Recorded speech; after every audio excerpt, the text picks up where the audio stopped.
Allora, puoi cominciare.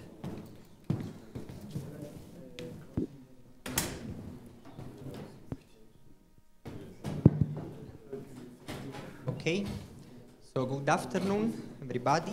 Welcome to this series of lecture by Gianni Iona Lasinio. We are extremely happy that for those of you that were here the past week at the conference, you could already have a glimpse about macroscopic fluctuation theory, and we are happy that this week we can have an extended presentation, so we thank Gianni for setting this. Okay. Well, thank you.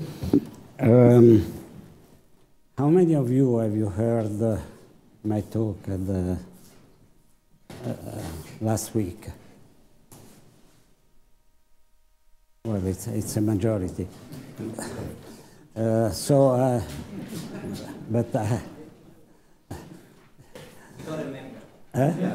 They don't remember. I'm sure you don't remember anything. So, you know, repetita iuvant. So, well, the subject is, if you want, is an extended version, but with many more things that I could not discuss the other day. So, but I think I will start with something historical, because it's, I mean, to me, the history of physics has always been helpful in understanding why certain ideas came up, and the story of that I'm going to tell, which is the story of large deviations in physics, in statistical mechanics, well, starts with the work, you can guess by whom, from Einstein. It's a 1910 paper, which is partly correct and partly wrong, but the part which is of interest to us is absolutely correct. And where he discusses fluctuations, macroscopic fluctuations in equilibrium. So I will present you some quotations.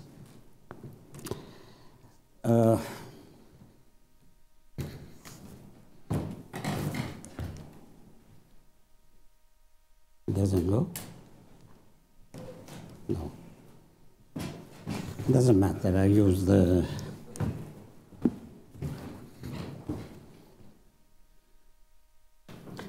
So, as I said the other day, I give you only one...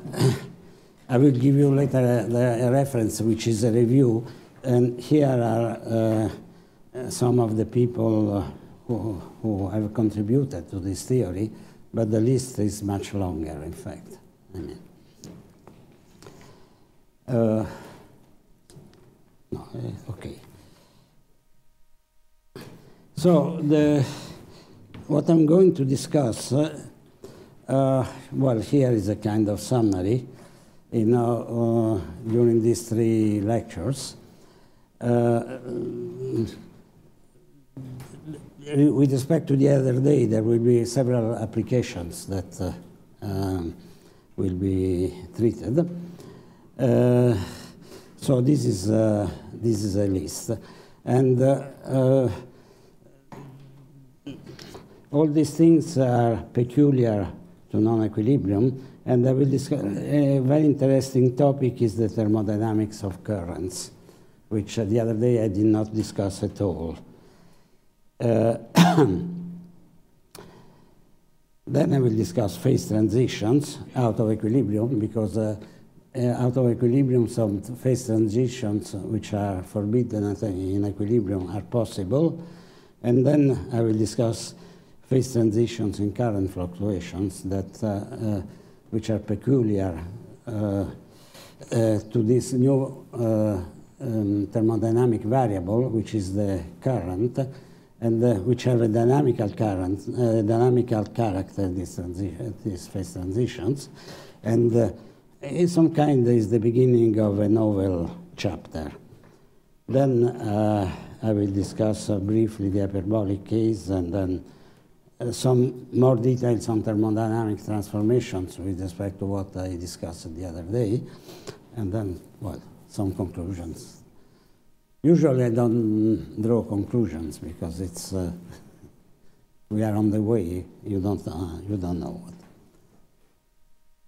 It works now? Thank you.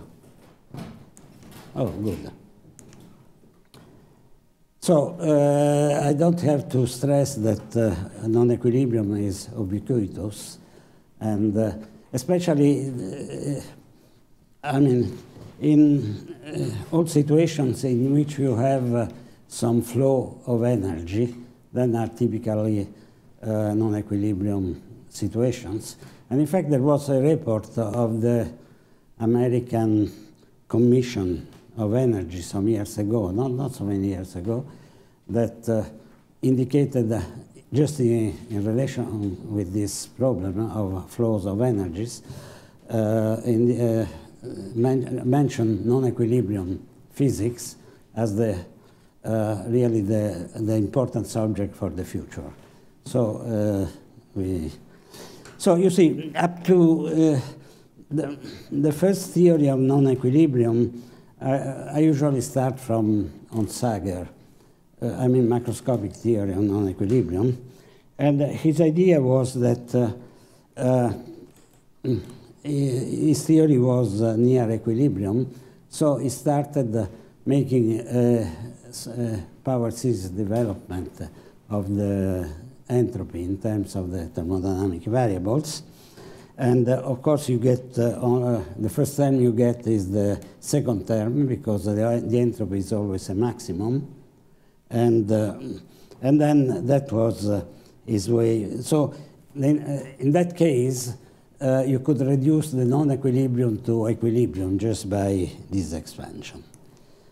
But let me start from the Einstein interpretation of Boltzmann. You see, this is what he calls the Boltzmann principle. This is just quoted from his paper, which is translated in the book. There are several books with Einstein papers translated. So it's an official translation, if you want. So this is the famous relationship of Boltzmann, which connects the entropy of an equilibrium state to the logarithm. Well, this is not a probability which is normalized to 1, but is the number of states which are compatible with a certain choice of thermodynamic variables. So, so yeah, in this formula you have a large number, which is Avogadro's number. This is called usually thermodynamic probability, but is not a normalized one. The possible ways, the possible microscopic configurations which were compatible with the choice of thermodynamic variables were called complexions. And so these are the ways in which certain macroscopic case can be realized microscopically. But what he objected, that this formula, to calculate the number of states of the system compatible with a certain choice of thermodynamic variable, you required a detailed microscopic theory, which was different for every system. So this formula for him, I mean, Einstein was always very, gave much importance to the fact that things that must be measurable. And he said, so this, he didn't like at all, this thing. In fact, he says, considered from a nomenological point of view, equation 2 appears devoid of content. So it was quite, his opinion was quite sharp. And Now, it's still a quotation from Einstein. However, he says Boltzmann principle acquires some content if one assumes and generalizes from molecular kinetics the proposition that the irreversibility of physical processes is only apparent. So, what he had in mind is ergodic theory. So, and the way he thinks he can give meaning, phenomenological meaning, to a macroscopic state is, in principle, because there's always a question of principle, is to measure how much time the system spends in a given macroscopic state. This is something that, in principle, can be measured. Even if these times are so small that practically, but anyway, there is a connection with the phenomenology.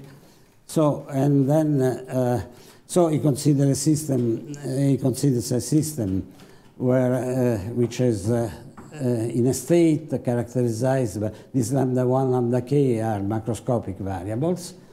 So, so to each state there corresponds a corresponding value of this variable. If the system is externally closed, so it's an isolated system, the energy is the only constant.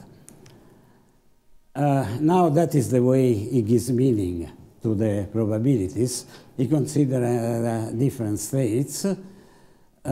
So he says if irreversibility is not is only apparent, the system will go through all these states during its evolution. This is the ergodic hypothesis. In the way it was formulated at that time, I mean. And then the idea is to take this, the probabilities. You see, you get so this tau over represent the probability. I mean, you observe the system over a large time, and then the amount of time it spends in the state that you are interested in over the long time represent the probability of this state. So that was his way out to give a phenomenological meaning to this Boltzmann formula. Then at this point, he inverts the I don't know how many of you have gone through the history of the subject, so I think it's of some interest. Because what, in fact, the macroscopic fluctuation theory, methodologically, that we have realized much later, but does something very similar to what Einstein did, as we shall see. Okay. So, inverting Boltzmann formula, we can extract this thermodynamic probability in terms of the entropy. Then you start from the state of maximum entropy, and so you determine the constant in this way, as 0 is the state of maximum entropy. And so he writes this formula for the fluctuations of the macroscopic variable, for the distribution, I mean, for the probability distribution of the macroscopic variables lambda 1, lambda k. And of course, this S minus S0 is negative, because S0 is a maximum entropy. And you see, you already see emerging the large deviation situation, because you have in the exponent this Avogadro's number, which is a very large number. Okay. His position is also clarified in an interesting paper, which is not included in Einstein works, but it was translated here at the institute, here at the Poincaré Institute in 2005, when there was the year of relativity. It was translated into French by Bertrand Duplantier.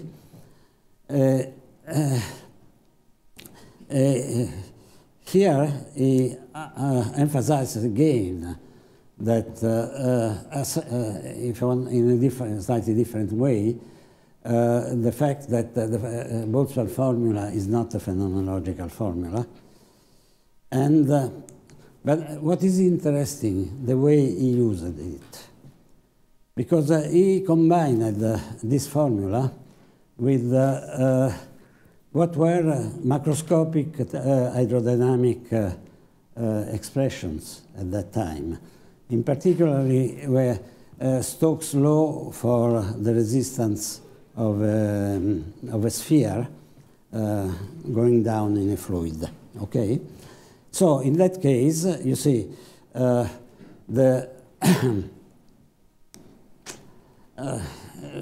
here you see you have because you have the variation of entropy, but think of the variation of the free energy, and then that is the work, the minimal work that you need to do. And so you see, here you have mu is the mass of the sphere, mu 0 is the mark of the displaced liquid, so is the Archimedes. And so that was the formula for the fluctuations. So you have a sphere which lies on the bottom of a container, and then it fluctuates and it makes jumps due to thermal fluctuations. So this was the formula for this thermal fluctuation, and this was experimentally verified. But then he went on.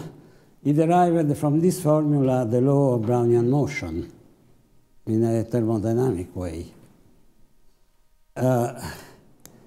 You see, the Stokes formula, so here you have that is a formula for the velocity of this body in a fluid. So this 1 over 6 pi eta, and pi is the radius of the particle, times tau, which is a time. So this is the space which is being okay. According to this Stokes law, which is the interval of space, which is covered by the particle. This is quotation also from, so it calls delta the Brownian displacement. It's clear what is written here. So these are averages, and then he finds that in fact the square mean displacement is proportional to the time instead of the time squared. And this follows. Well, we shall see that as an exercise later, that from the general formula which I discussed the other day for fluctuation out of equilibrium, we shall get the same result as Einstein in a different way, but which is, as an exercise, is quite amusing. Okay. So then what he did with this formula was the following, that he wanted to interpret what is called the opalescence. When you send light on a fluid, due to the thermodynamic fluctuations, then you see some kind of the light is not clean. You get some opalescence, which he attributed to the fluctuations. And so he did this calculation. I mean, if you want to know more, you should go and see this paper. He made a development of these fluctuations into Fourier series, and then he calculated all the average in a Gaussian approximation of the averages of the Fourier components and found this formula. This second derivative of the work with respect here to the inverse density is essentially a kind of compression coefficient. Okay? But then what happened? He wanted to apply this also at the critical point. At the critical point, we know that there are long-range correlations. And he didn't realize that. So he said simply, we have to go to a further term in the expansion. And this provoked an angry reaction from Ornstein-Zernike, who proposed the first correct theory at the critical point. He says that his deduction is mistaken. On the contrary, consideration of a term, so long as the independence is made useful, will not lead to anything. So, I mean, at the time, discussions were quite... people have very strong opinions at that time. Okay. So if you go to the book of Landau-Lifshitz, you find, because Einstein considered an isolated system, but for the general case in which the system is not isolated, there is this formula in Landau-Lifshitz, and you see that here this R minimal is the minimal work, and here is connected with the variation of energy of the system, of entropy, and of volume. If you have, and T0 and P0 are the environment temperature and pressure, sorry. Okay, so if you want,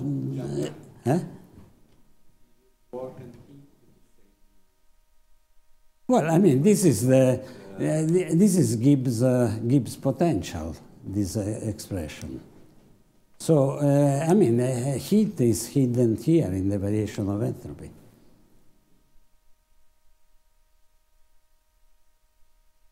So this must be calculated along a reversible transformation, always.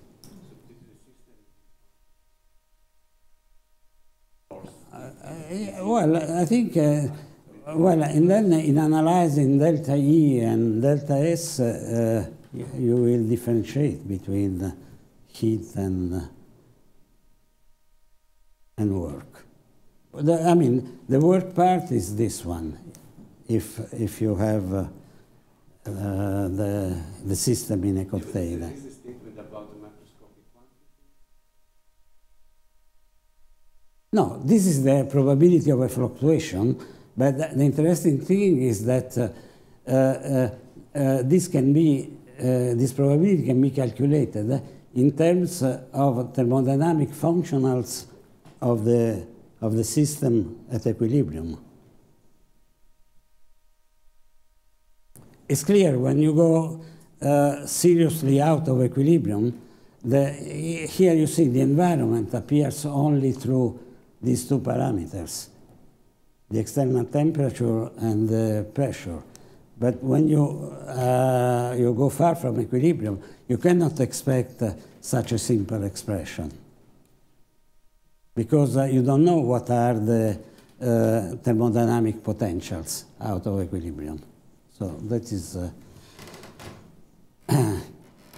anyway, you see, what I understood much later with respect to the beginning of our work, but was that also Einstein used this combination of a large deviation formula with hydrodynamic expression, like the Stokes formula. Okay. So I believe that, in fact, this is the first example in physics of use of large deviations. So by large deviation, we mean probabilities that are exponentially small, and there is some big parameter, large parameter, in front of the exponent, and in this case is Avogadro's number, which is which is hidden in the Boltzmann constant usually. The Boltzmann constant is the ratio of the gas constant over Avogadro's number. So, well, I hope I gave you some idea of, and if you are interested, you just go to this series of books with Einstein works, and you will find this paper. Not the conference at the Zurich Physical Society, which you find either in the booklet the Institut Poincaré prepared years ago, or then it has been published in some Birkhäuser volume or something like this. Okay. Now, the situation we consider is of a system which is connected to several reservoirs, so maybe thermostats or reservoirs with different chemical potentials. And, and you expect that once you have connected, there will be some initial stage in which the currents will be flowing through the system in some wild way. But at some point, since the reservoirs are supposed to be much larger than the system will set into a stationary state.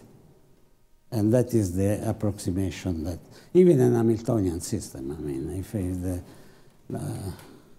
so there will be some diffusive regime at some point, which will last for a rather long time. So this is the picture.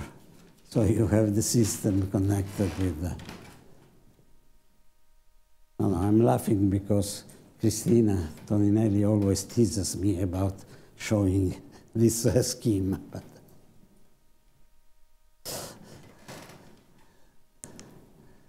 so now, in order to have the possibility of a hydrodynamic description, you need something like local equilibrium that I also discussed the other day. And so the idea is the following, that even, for example, if you have a system that is connected to reservoirs which have very different parameters, you assume that locally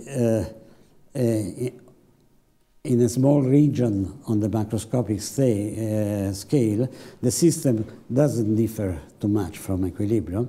By adding a large number of small deviations from equilibrium, you reach a large a situation far from equilibrium. So, well, of course, once you are out of equilibrium, dynamics is important, and then we have to cope in some way with this, but we are interested in the macroscopic theory. So you see, in principle, what we would like to do is to calculate the microscopic distribution in a stationary state, and then use it to calculate large deviations. Now, this is usually very difficult. There are only very few cases where you really are able to calculate the microscopic distribution.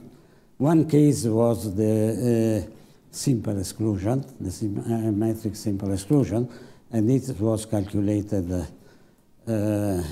long ago by Derrida, Leibowitz, and Speer, by solving the model by brute force, if you want, and then it's finished. But then we shall see while another possibility is to try to arrive directly at the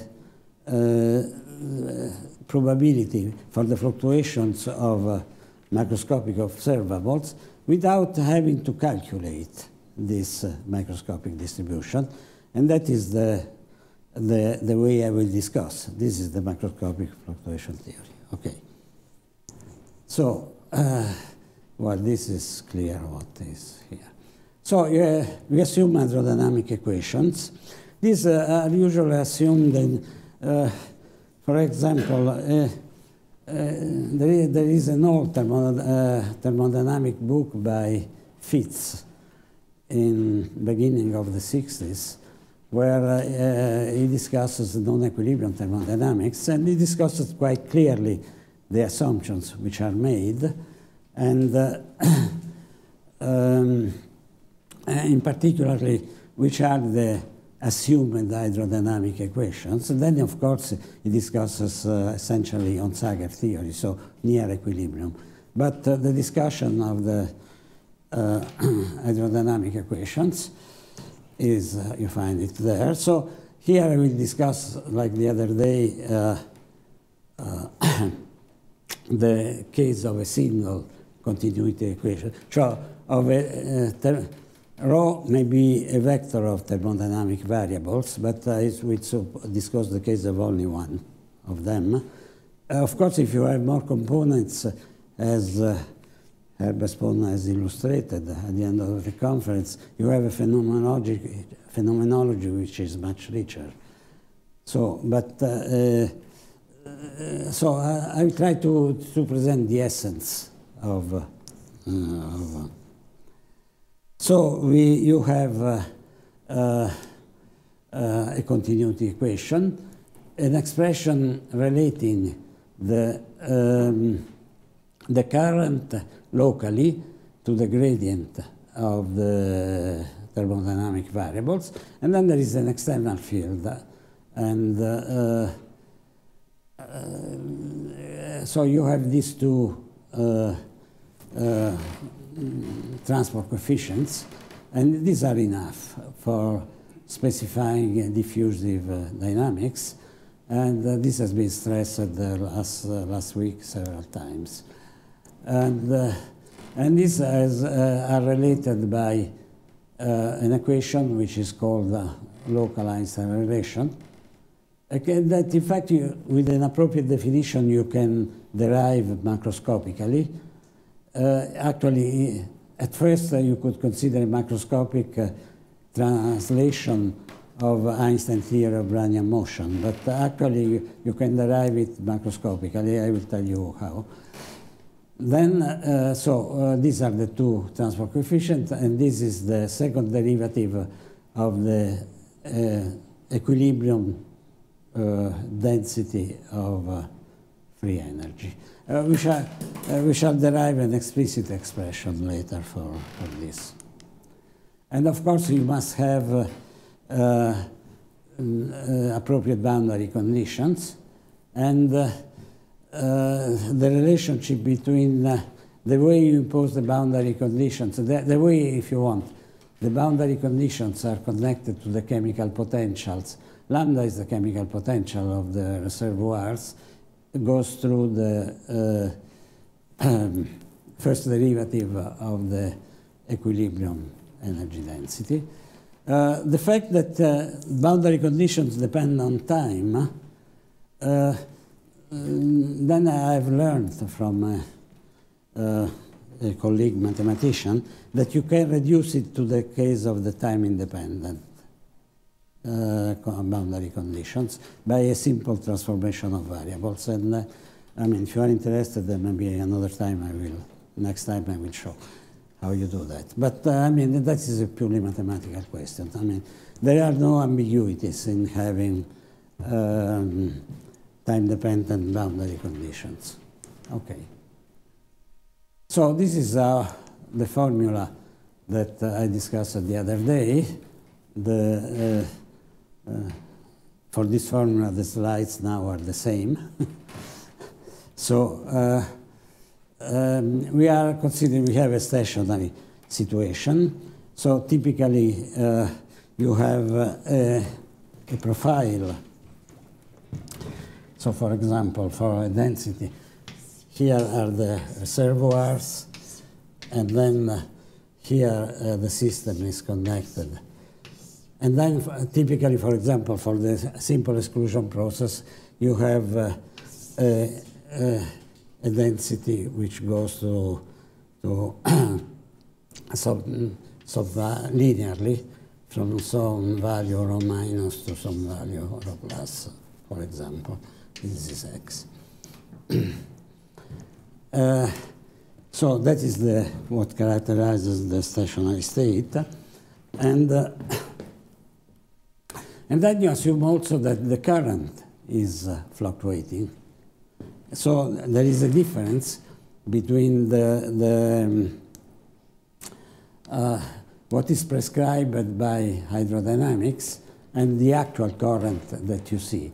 So, and of course, I mean, the fluctuation must respect the continuity equation. And okay, so as I said, the cost of this fluctuation will contain two terms: the cost necessary to create an initial condition, and then the cost to follow a certain trajectory which is not a hydrodynamic trajectory, that is something. And well, this maybe I will sketch a proof of this relationship next time. And anyway, the final result is that you see the fluctuation squared with chi minus 1 is the inverse of the mobility, so if you want, is the resistance. And so this is the energy dissipated by the fluctuation during this trajectory. And, and then you have this factor 1,4, which is somehow mysterious because 1/2 of it comes from the fact that in the end the fluctuations, the noise, in fluctuating hydrodynamics you see it where the noise is just Brownian,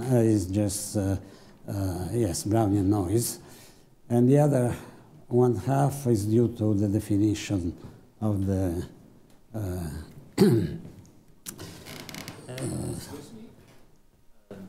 if the system is equilibrium, then the microscopic flux is just 0. Yes. Then in this case, there's no dissipation. But no. But you can also have a system, and I will show one, which is in equilibrium. But so no current. So the average current is 0. But then a fluctuation can create a current. Yeah. Then there is no dissipation, right? In the equilibrium case. But according there is no dissipation in the stationary state. Yes. But the fluctuation dissipates energy. Yeah, but according to your interpretation, this quantity is just the energy dissipation, and it is always positive. In regards to yes. Yeah. I mean, in fact, that is the minimum work you have to do to create the fluctuation. Well, let's go on then. Huh? T0 is just the deviation, initial deviation. It's 0. It's just what you pay to have the initial deviation. T from 0. Well, at T0 is when the fluctuation starts. Then suppose you have a deviation of the density. Yes. And then the current just does what the density says. So yes. Then this function. No, then this function will. Yes, but then there is another term that I'm going to discuss immediately. Okay, so now what is the structure of the probability of the large deviation? There are in fact two terms. One is this dynamical term, and the other one is just is the analog of the entropy of free energy in the, this is, if you want, is the term which was in the Einstein formula, but here we are in general in a non-equilibrium situation. So, this is the work to create the initial condition. But then the two things may happen. You create this initial condition and then it relaxes with the hydrodynamic equation. Then you don't spend any external work. If it relaxes, it just does that through hydrodynamic equation of motion. Okay? So in this case, there is no current fluctuation. But if then it doesn't relax through the natural hydrodynamic trajectory, then there is a cost. The cost, and it's not very intuitive, but it's the cost, you prove that the cost is what is just this one. Suppose that rho is not following. Hmm? It's just density, it's just following another evolution. Then I look at the deviation where the current then is exactly equal to J of rho. There's a deviation of the density, Yes. and the current is just equal to J of rho. Well, I mean, if after the fluctuation of the density, it goes back to the stationary state following hydrodynamics. No, this was stationary state. Now this is just for time t0 to time t1, so this is just dynamical. Yes. Thing. So now I'm making a deviation Yeah. of the density. Yes. And I'm looking at an event where the density is doing a deviation, Yeah. and the current is just equal J of rho, the rho of the deviation. Then this function is zero. It's J minus J of rho will be zero. But I'm doing a deviation from the density without making a deviation, corresponding deviation from Well, the current. Well, it's whatever I choose to compute the function on the left. No, because I mean, rho.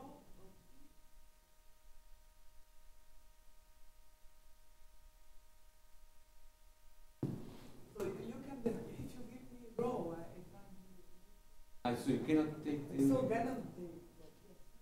and I assume that in the scene I can choose rho and j independent one from the yeah, other. but provided they satisfy the continuity equation. Always the continuity equation. Provided satisfy the continuity equation, you can choose them arbitrarily.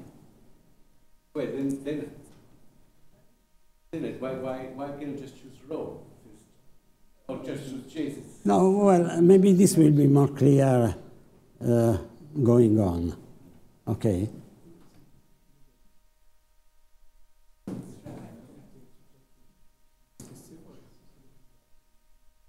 Yeah, but I thought I could choose whatever rho and j on the left. Then I say, no, j has always to be the divergence of rho. Yes. So it's not just a function of rho and j. It's a function of rho, and then I'm computing j, the divergence of rho. Yeah. So why do you write it as a function of two variables? Just a function of rho. J is just a divergence. Because you don't know yet which one you want to put your focus on. Maybe sometimes you want to look at J and sometimes you want to look at rho. That's right. But we should say this formula can be used even in cases, this formula here holds also in non-stationary situations. Well, this I will mention later some results by Derrida and Gershenfeld in which this formula is used in non-stationary states.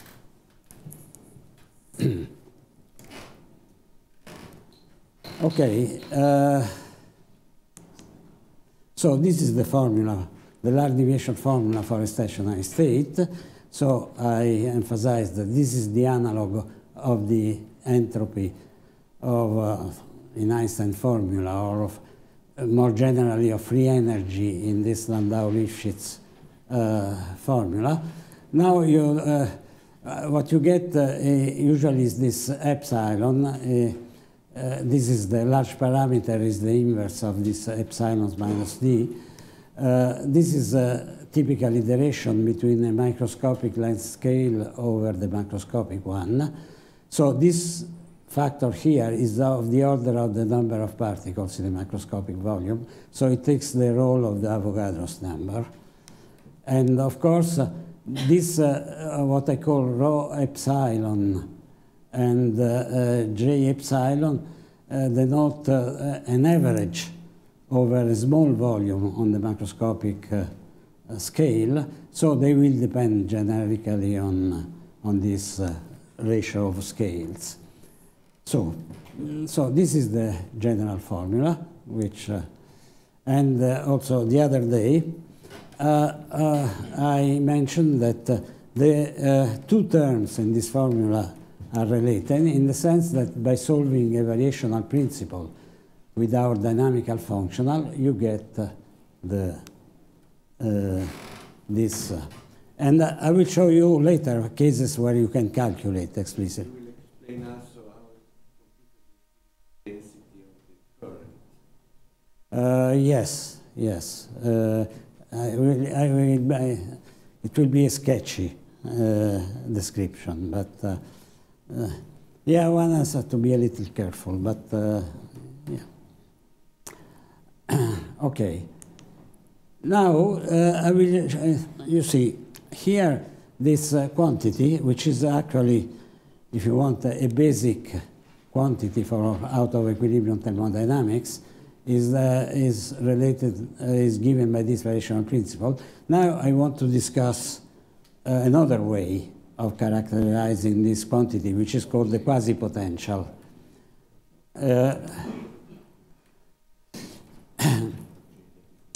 So I will make, and I will follow another way to characterize this quasi-potential, which makes connection with a well-known theory for finite-dimensional systems, which is Wenzel and Friedlin theory of fluctuation for large, follows small noise. Okay. Well, you can read it, I think. You see, when you fix rho, this doesn't determine J, just for what we said before. I mean, because rho and J are related by the continuity equation, so you can add a divergence-free vector fields, and the continuity equation is always satisfied. So you minimize over all such paths, over all J's, such that the continuity equation is satisfied. Now, that is the way to calculate large deviations. It's an idea which goes back to Kramer, I think. You add some external constraint or field in such a way that the fluctuation becomes the law of large numbers, so becomes the most probable value. And in this case,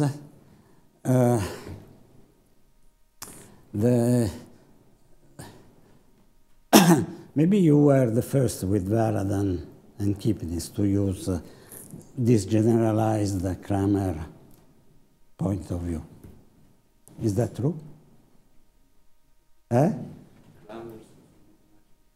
Yeah, but he considered only the case of variables which do not depend on space. It was much simpler. Okay. So the way you do it is that you introduce another external field. E was the external field already present on the system. And F is another external field with which your fluctuation becomes typical as it's used. And then you try to minimize with respect to F. Now, the interesting thing, because you don't have to, in fact, to minimize over all possible fields, but for the density is enough to minimize over external fields which are gradients of some potentials. So actually, and how do you find the field necessary to create the fluctuation? Well, we are speaking of a trajectory. Consider a trajectory. Which is time dependent. So you take the new hydrodynamic equation with the addition of this external potential. And of course, this, you may consider this as an elliptic. If you fix rho, then this is an elliptic equation for this external potential. Okay. So in principle, you can solve it. And then you split, in general, your field in a gradient part and a non-gradient part. You rewrite your functional in terms of these fields, and then you minimize, and then you see immediately that this part here, in fact, can be thrown away, is a positive object. And then you are left with the following large deviation functional for a trajectory of the density, which, as you see, is nothing but the hydrodynamic equation in which you have brought everything on the same side. And K is the inverse of the mobility, but it's an operator in general because you have space dependence. So this is a, you see, who knows, the people who know of Wenzel and Friedlein theory for dynamical system, you add the noise, and then the large deviation functional is given just by, you bring, you have a Langevin equation, you bring everything on one side, and so you see that the fluctuation is measured by how much you violate, in this case, the hydrodynamic equation, and in the other case, the equation of motion. So, okay. Now, so we just remember that for having the for calculating the trajectories, the probability of the trajectories of thermodynamic variables, we have a dynamical functional which contains the hydrodynamics. Now, it's already about 1 hour that I'm speaking. What do you want to go?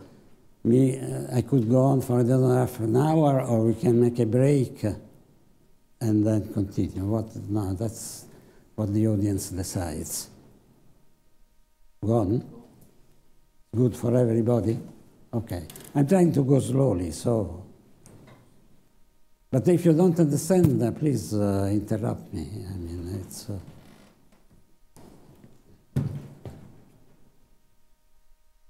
Okay. So this is the same slide I've shown the other day. You define the time-reversed quantities. And you define the, what is called the adjoint process in this way. So you take the probability of a certain trajectory. I take the interval of time minus tt in order that time reversal you are in the same interval. And at the level of large deviation, this implies that you have an exponent for the direct process, and that we know already what it is. And then there will be an exponent for the time-reversed process, which has to be evaluated at the time-reversed trajectories. Okay. This time-reversed process, you don't really know, right? I mean, it's the time-reversed process is a complicated object. I mean, in the sense that in general, you're not so easily computable, right?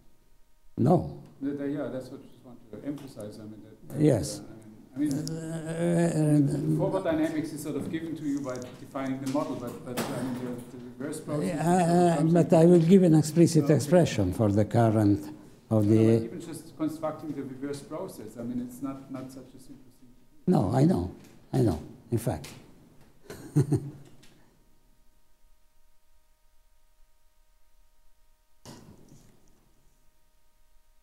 So, at the level of large deviations, you have this situation in general, in which you relate what happens in a direct process.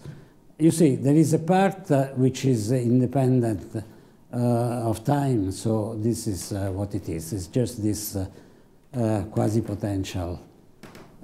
But then you see, for the adjoint process or time-reversed process, which is called the IA, and then you evaluate it on this time-reversed interval. That at the moment we don't know that what is the form of this functional. However, and then the next one is an assumption. At the level of existence of a time-reversed process, I think this is an everyday experience, because I mean, as I said in my talk, I mean, you can always, by acting from the outside, have heat flowing to a higher temperature reservoir. So, in principle, this can be done. Now, the question is, can you do it with external fields? Yes, as we shall see, these external fields, even in simple model, do not have a very simple structure. That is connected with the remark of Herbespoon. But I don't quite understand. So here you assume that the path probability for the forward process is equivalent to the path probability for the joint process. Which property is equivalent? The path probability for the forward yes. trajectory is equivalent to the probability of the reverse process of the time reversed problem. Yeah. But the system is in non-equilibrium state, and it is irreversible, right? No. But you have to distinguish between time reversal invariance, which is something which out of equilibrium is violated, and existence of reverse dynamics, which are two different things. So it's clearly lost, the time reversal invariance, when you go out of equilibrium. You see, for example, you put boundary conditions, so you violate parity, and the CPT theorem tells you that also time reversal now is violated.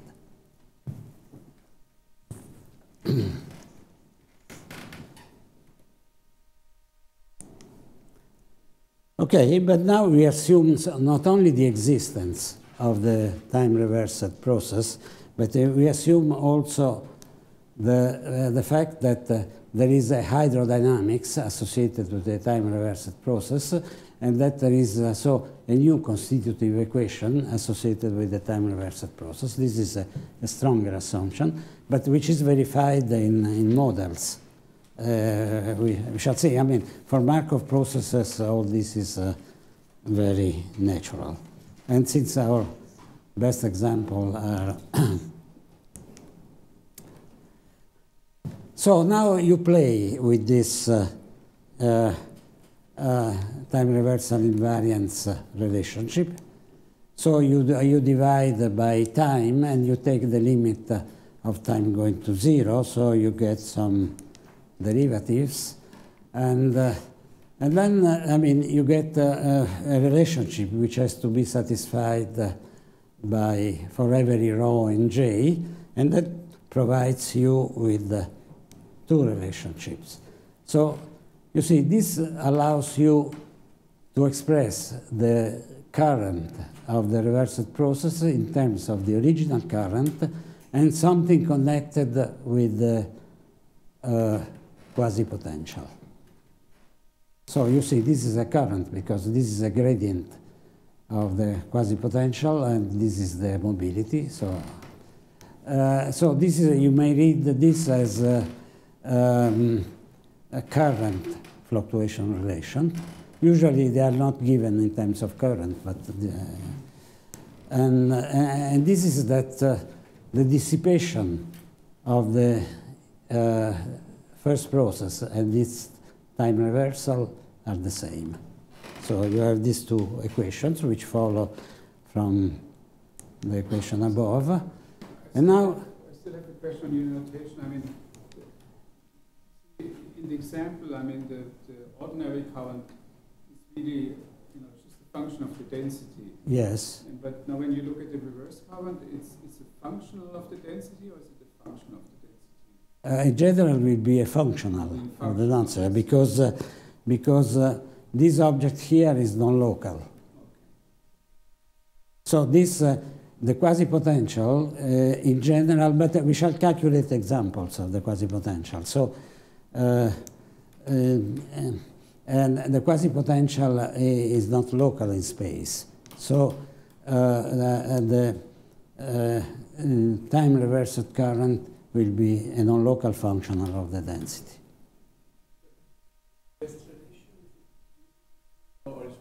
Well, it's a direct consequence of this relation here. You divide, you see. Okay.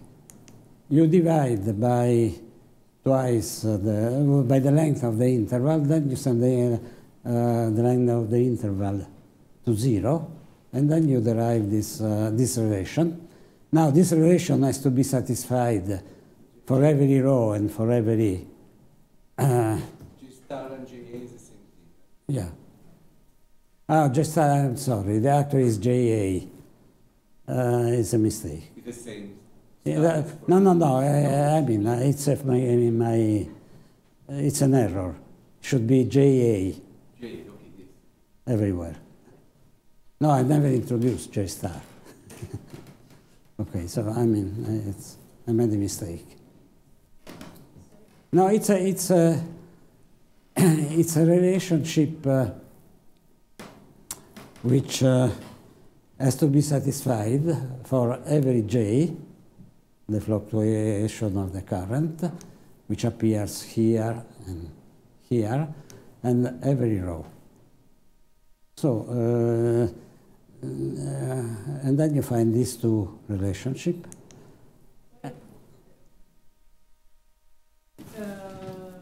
You are saying that if you find a way to reverse your dynamic experimentally,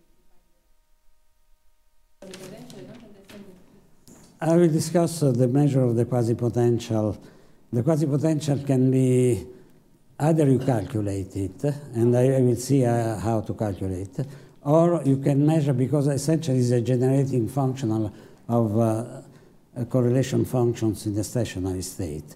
So by measuring some correlation functions, you can get some good approximation to it.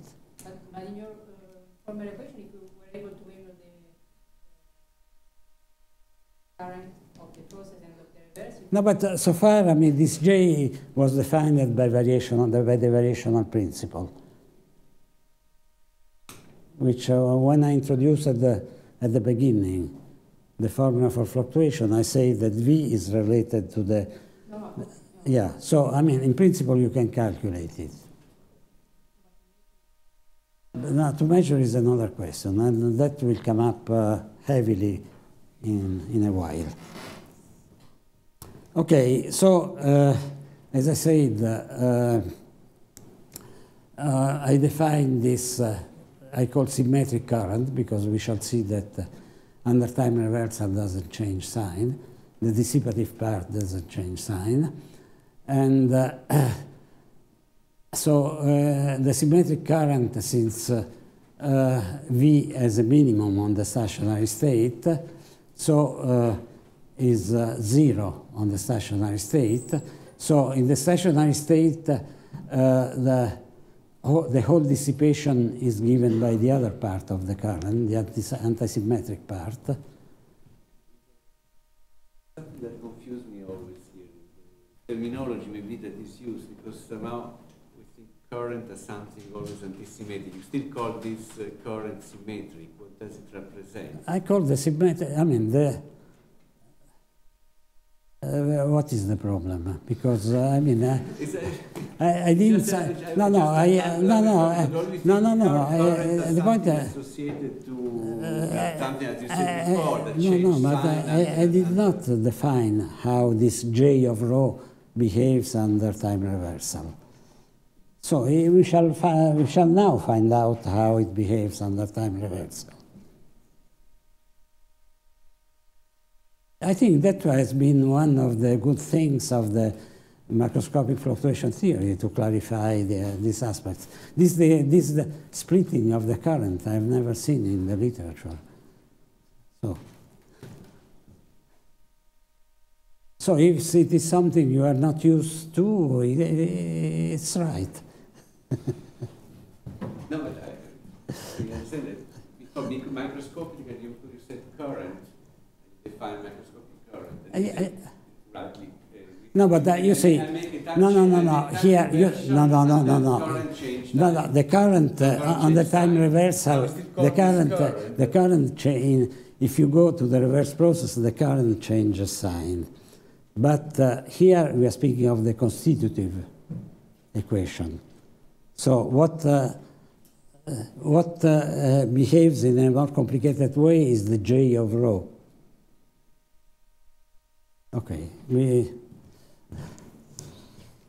Okay, so I introduce this and split the current into two terms.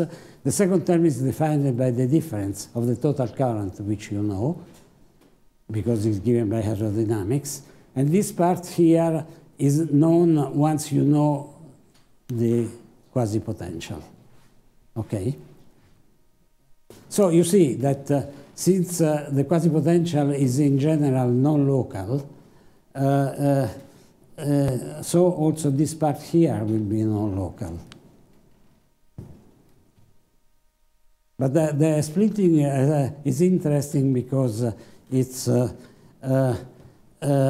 allows to define clearly what the properties under inversion of time. Okay.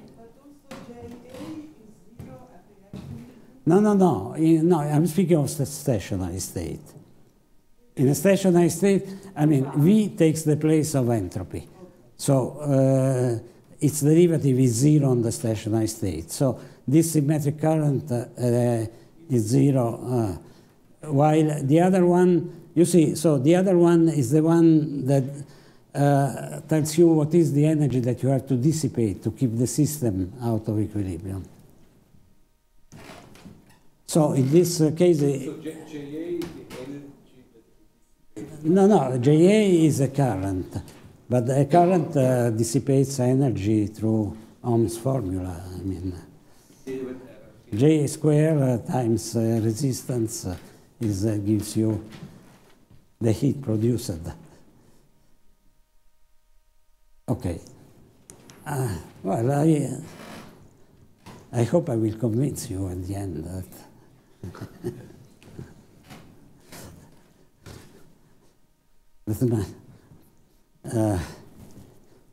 okay. So if you make this definition, then you see that the J associated to the time reversed process, to the hydrodynamics of the time reversed process, is while the direct one is just the sum of these two currents, the other one is the difference. And then you discover that the other equation, this equation here, if you put inside the definition of symmetric and antisymmetric current, tells you that these two currents are orthogonal. You integrate over space, and these are orthogonal. I mean, so you see, usually I believe that when formulas are simple and have some aesthetics, that's the right way. Okay. Now, if you go back to these equations and you insert the second equation into the first one, you get what we call the Hamilton-Jacobi equation. Then I will tell you what is the Hamiltonian corresponding to it. But and V, you can define this quasi-potential as the maximal positive solution which vanishes for on the stationary profile.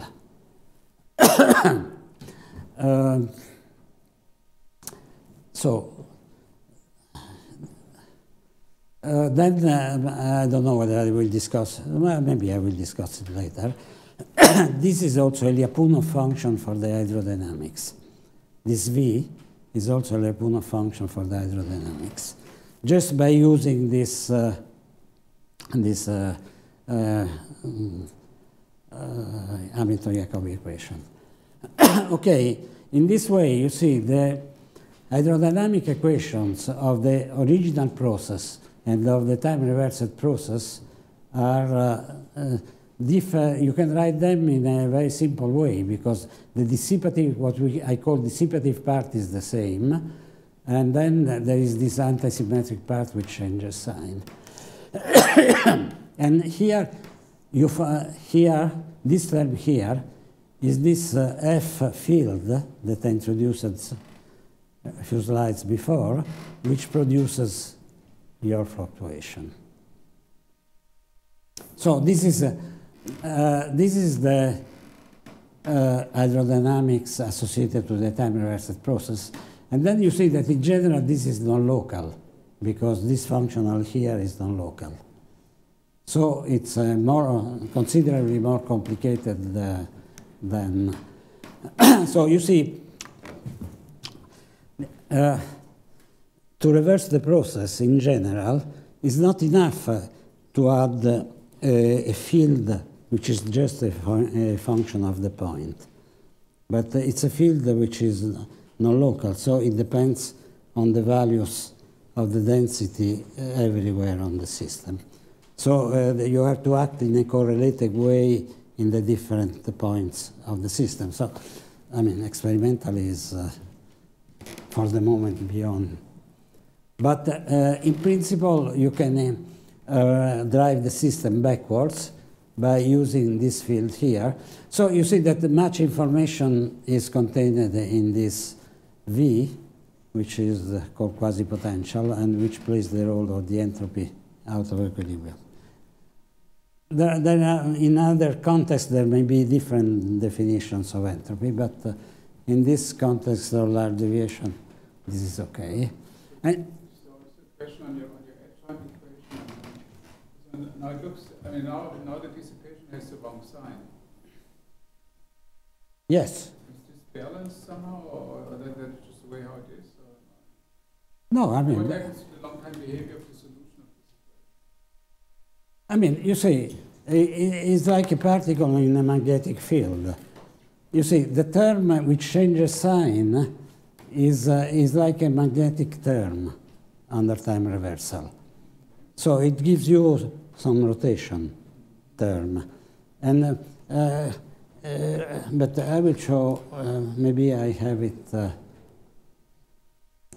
remember the other day I showed this charged particle in magnetic field. So But here the friction has the right sign. no, it's okay. You see that here the dissipative parts remains the same, and it is the Lorentz force term which changes sign. In the other case, if you look at the other, you know, the previous equation. The previous equation. No, the one for the density. Oh, You have a minus sign in front of the Laplacian. oh, this one. Yeah, that's why I added this. Is there another? That was my question. Whether is there sort of another term which somehow? Yes, then it reestablishes the correct sign. Okay. So it's well posed. So the total diffusivity, the d rho plus q minus d rho plus d rho is positive.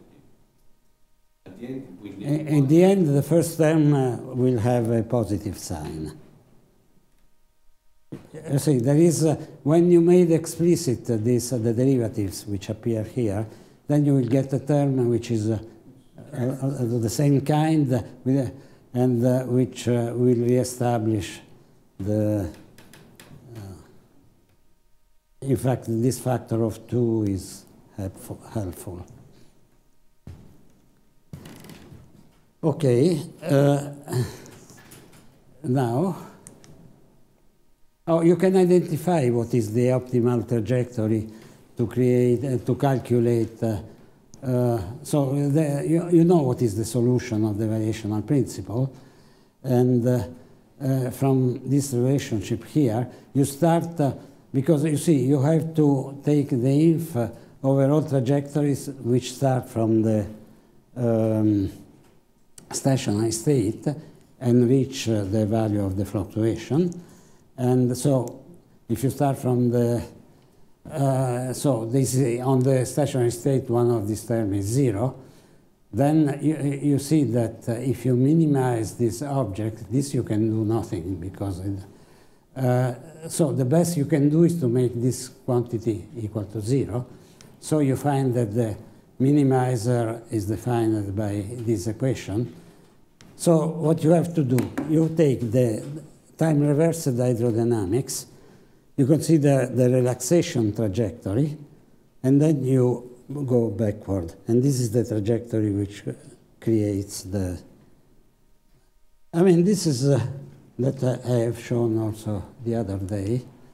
This very nice example was published in Nature by Luchinsky and McClintock. And it was made with the stochastic electronic. It was an experiment made with stochastic electronic components. So they put a noise which was small but not too small, so they could wait for fluctuations.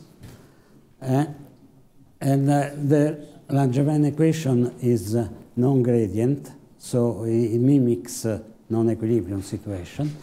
And then you see that you have two types of trajectories. Now I don't remember which one is the relaxation one and the fluctuation one, but you see they were rather puzzled by the fact that they are different, because in equilibrium the trajectory which creates a fluctuation is just the time reversed of the relaxation one. But and somehow they did not have a general scheme. They did not have the notion of time-reversed diffusion, which exists in the mathematical literature. But if you do as we have done, defining the time-reversed process in the standard way, and so on, then it's clear, because one trajectory is related to the original hydrodynamics, and the other trajectory is related to the time-reversed hydrodynamics. So they are different. Trajectories in time in the ordinal wedge. Should I read the book? Oh, these are... no, I mean, because... I mean, this is symmetric in space. How does time flow in this picture? No, this you don't see time. Time is eliminated. This is the equation in the xy plane of the orbit.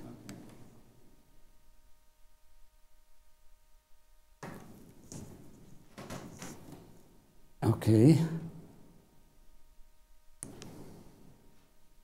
Now we shall discuss several interpretations of the quasi-potential.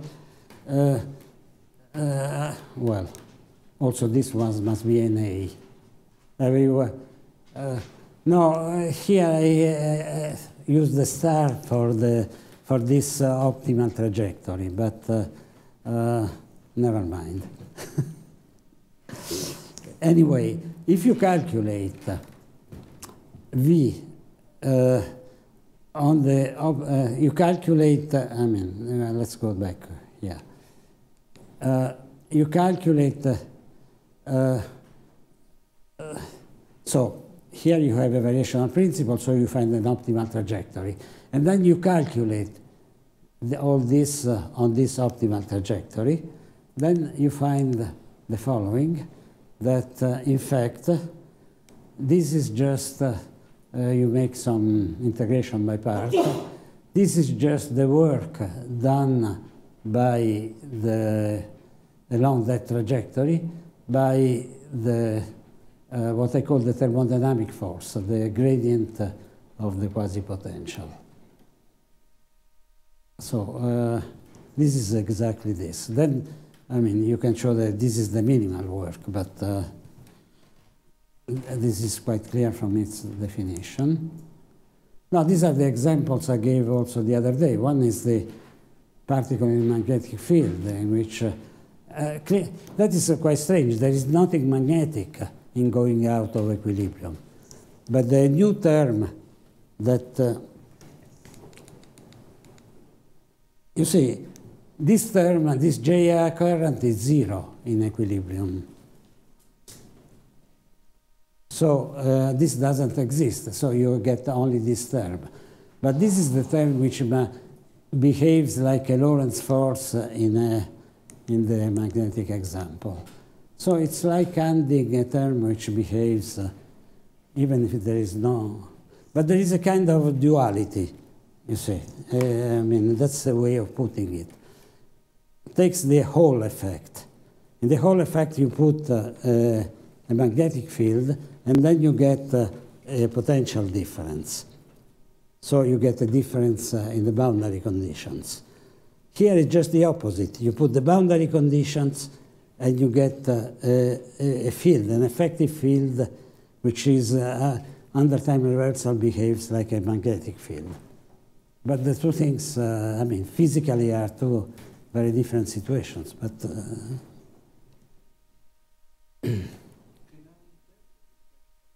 J is equal to Js plus Ja. I mean, on the light of this network, can you say that Js is a part of the current that is dissipated inside the system, and the Ja is what is actually transmitted? yes. That's what it is. No, I mean, this, this one doesn't contribute to the dissipation, I would say.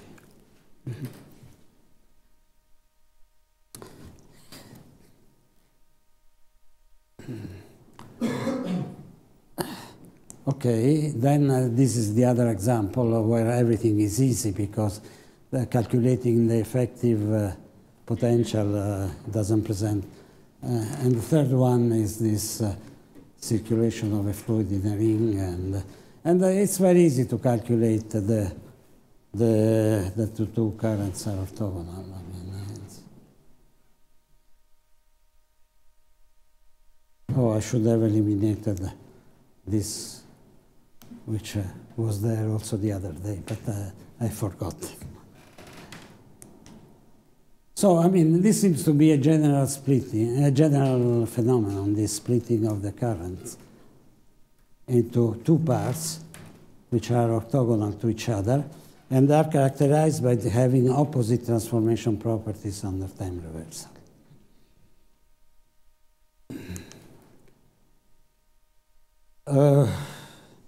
Maybe I can give you another point of view on all we have said, but then maybe we stop. After 1 hour and a half, I think it's enough. Or maybe I can keep it for tomorrow. If you are tired, we stop here.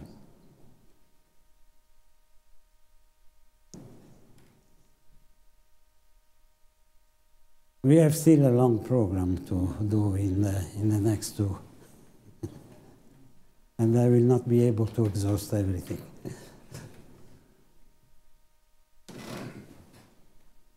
So anyway, if you want to ask a question, I'm happy to answer if I know the answer. I'm not very clear about the joint process and reversal process. Well, it's a standard definition in the theory of Markov processes. Absolutely standard. That's the way you... Suppose you want to realize such a joint process in the simulation or in experiments, how do you do it? Well, I mean, either you wait for the fluctuation to produce itself, or you... But then there is, for example, an algorithm due to Christian to produce these fluctuations. Yeah. The dynamic realized. Yeah. There is an algorithm well known by Christian Jardinat and Kurt Chan, and who is the third? Peliti. Yeah. So what you actually do when, I think you create, in fact, a trajectory of the time-reversed process. But we certainly modify the dynamic practically getting the energy.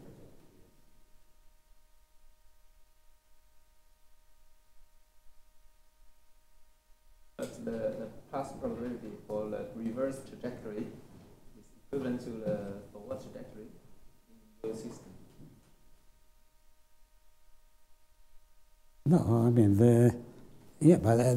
mean, the scheme is consistent. The optimal trajectory is different from the trajectory of the original process. It's associated with the time-reversed process.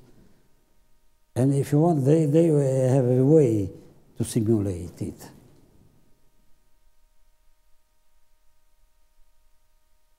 But actually, in your approach, you don't make the driving time dependent.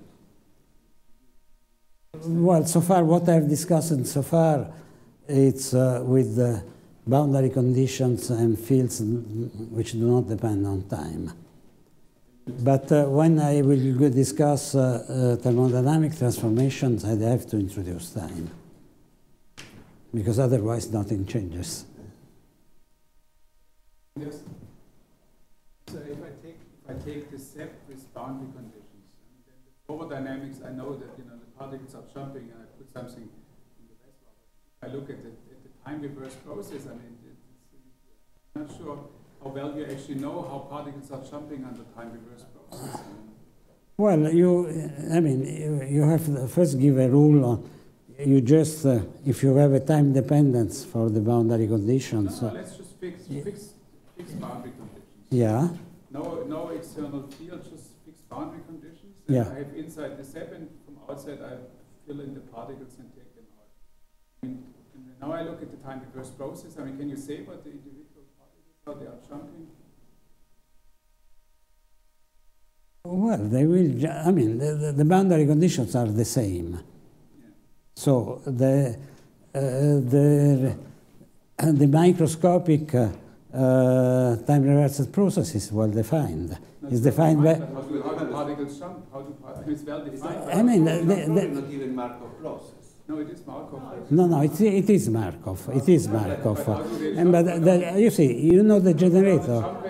Yeah, but you know the generator, which is the adjoint with respect to the invariant measure. But you don't know the invariant measure explicitly.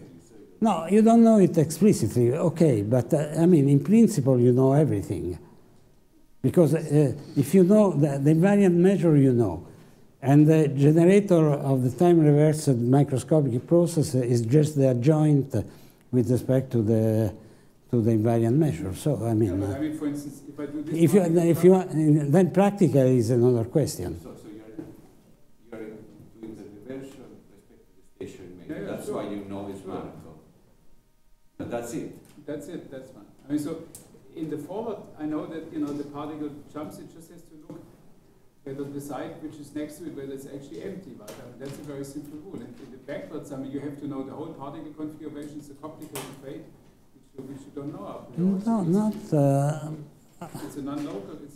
This is non-local for the hydrodynamics, but at the microscopic level, once you have the generator. It will depend on the whole configuration. Presumably.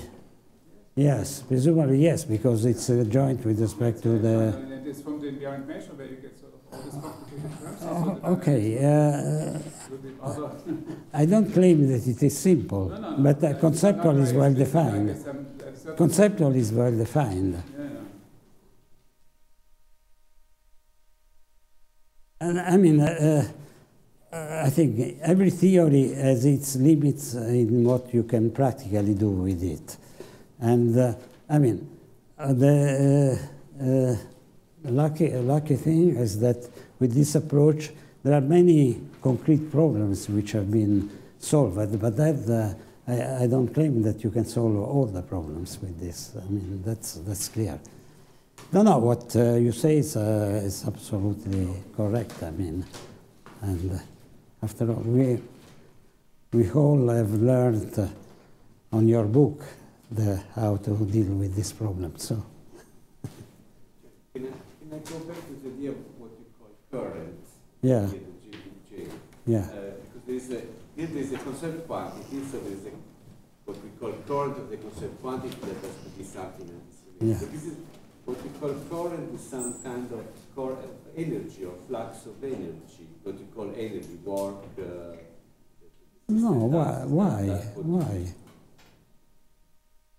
I mean, in this system, if you interpret in terms of particles, I mean, the only conservation is the number of particles. Yes, I mean, yeah. So there is, in the stationary state, there is clearly what is the current Yeah, of the... yeah. Yeah, so... But so this is not the J... well, you have the J of rho, which is something, which is the macroscopic constitutive equation. But when you... I take a stationary state. Yeah, Then the stationary state, there is a current. yes. Now I take... The current has a complicated expression because, as I emphasized, is non-local in space. It's a function of the density, but non-local. So it depends on the values of the density all over the system.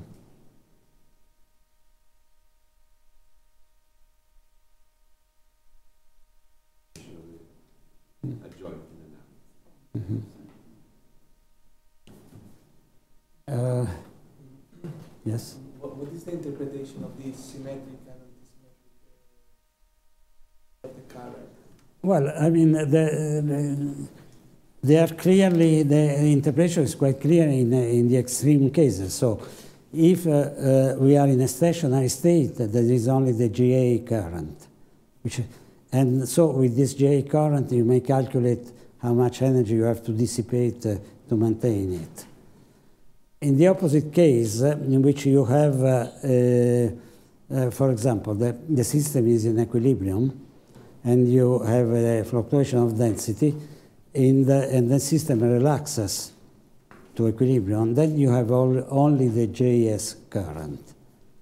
But then in the general case, somehow the interpretation is mixed because you cannot separate so clearly.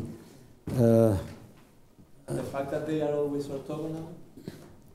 Well, that is that is a theorem in this scheme. I mean,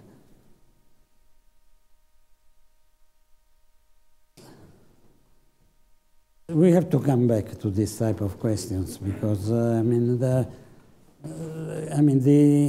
operational interpretation of this scheme is not simple, but I think that.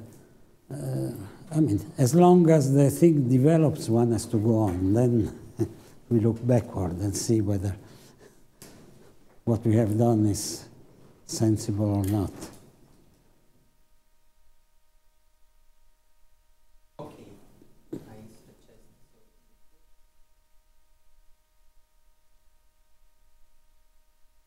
suggest. So tomorrow at 2 o'clock, and then I think it's on Thursday. Yes.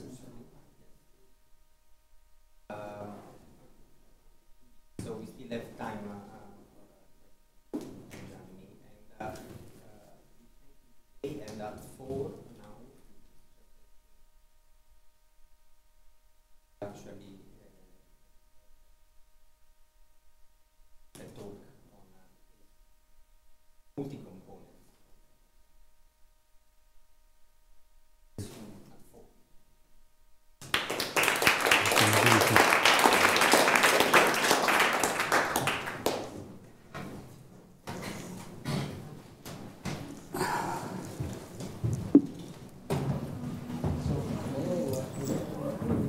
Scusa, solo una domanda, c'è una cosa che dici che non sempre mandano fuori dalle